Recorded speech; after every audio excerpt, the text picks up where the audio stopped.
Hey y'all, and welcome back to Caitlyn's Corner. So as you know, we're still celebrating Christmas and I'm super excited.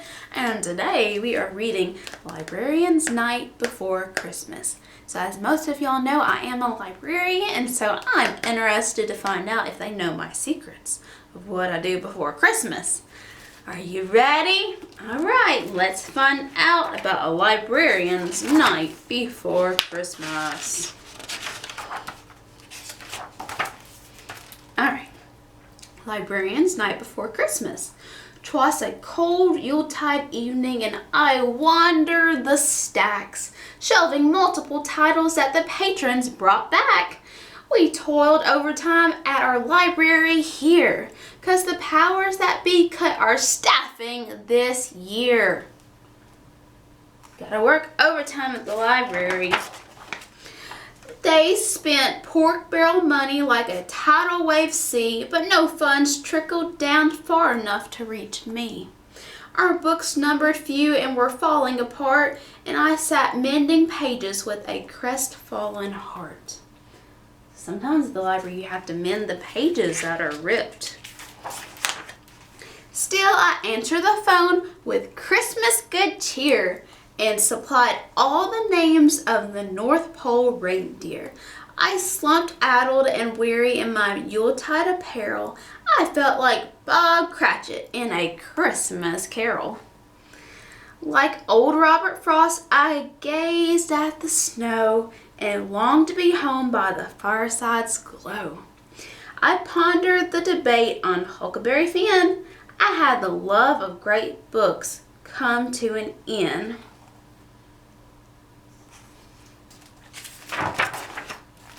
What happened next didn't seem to be real, 'cause out of the sky cruised a red bookmobile.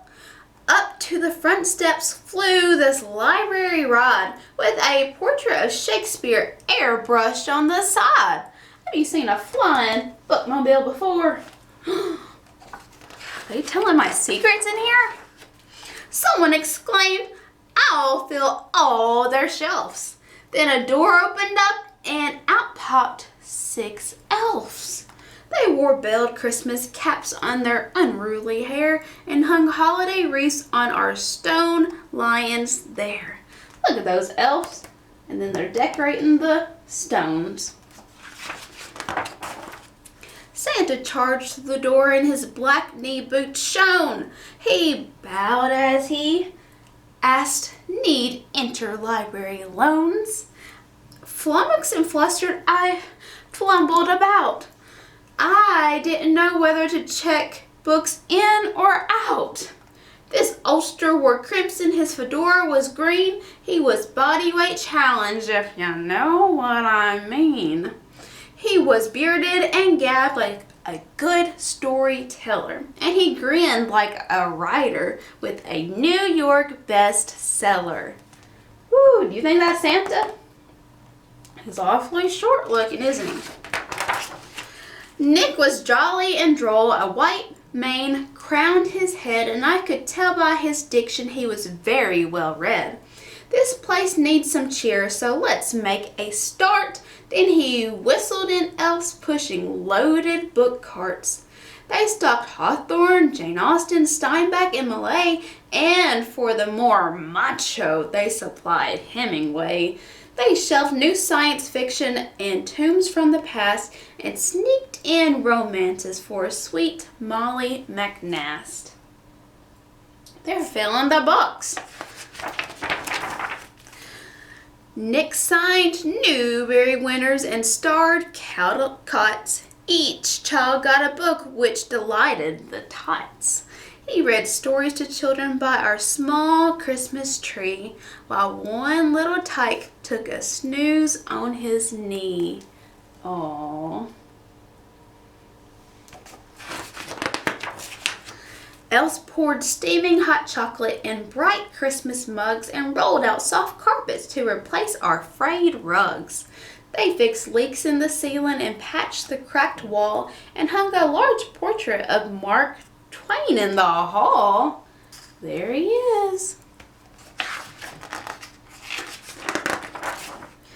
Nick chided a censor who wished some books gone and suggested she scan Fahrenheit 451. For the book budget cutters, old Claus had no plan, 'cause if they could read, they just read and ran. The elves catered a feast straight from the North Pole. They carved turkey with trimmings and buttered hot rolls.